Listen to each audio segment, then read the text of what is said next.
बिस्मिल्लाहिर्रहमानिर्रहीम। प्यारे दोस्तों, अस्सलाम वालेकुम वरहमतुल्लाहि वबरकातुहू। किसी बाग में एक कबूतर ने अपना आशियाना बनाया हुआ था, जिसमें वो दिन भर अपने बच्चों को दाना चुगाता। बच्चों के बाल वापर निकल रहे थे। एक दिन कबूतर दाना चूंच में दबाए बाहर से आया तो सारे बच्चों ने उन्हें बताया कि अब हमारे आशियाने की बर्बादी का वक्त आ गया है।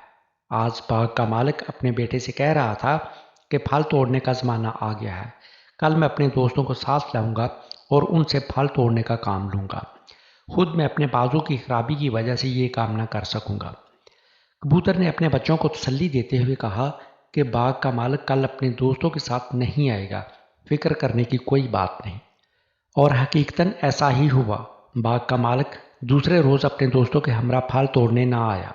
कई रोज़ बाद बाग का मालिक अपने बेटे के साथ बाग में आया और कहने लगा, मैं उस दिन फल तोड़ने ना आ सका क्योंकि मेरे दोस्त वादे के बावजूद ना आए, लेकिन मेरे दोबारा कहने पर उन्होंने पक्का वादा किया है कि कल वो ज़रूर आएंगे और फल तोड़ने बाग में जाएंगे। कबूतर ने ये बात बच्चों की ज़ुबानी सुनकर कहा, घबराओ नहीं, बाग का मालिक अब भी फल तोड़ने नहीं आएगा, ये कल भी गुजर जाएगी। इसी तरह दूसरा रोज़ भी गुजर गया और बाग का मालिक और उसके दोस्त बाग ना आए। आखिर एक रोज़ बाग का मालिक अपने बेटे के साथ फिर बाग में आया और बोला, मेरे दोस्त तो बस नाम के हमदर्द हैं, हर बार वादा करके भी टाल मटोल करते हैं और नहीं आते। अब मैंने फैसला किया है कि इन पर भरोसा करने की बजाय अपना काम मैं खुद करूँगा और कल बाग से फल तोड़ूंगा। कबूतर ने ये बात सुनकर परेशानी से कहा, बच्चों, अब हमें अपना ठिकाना कहीं और तलाश करना चाहिए।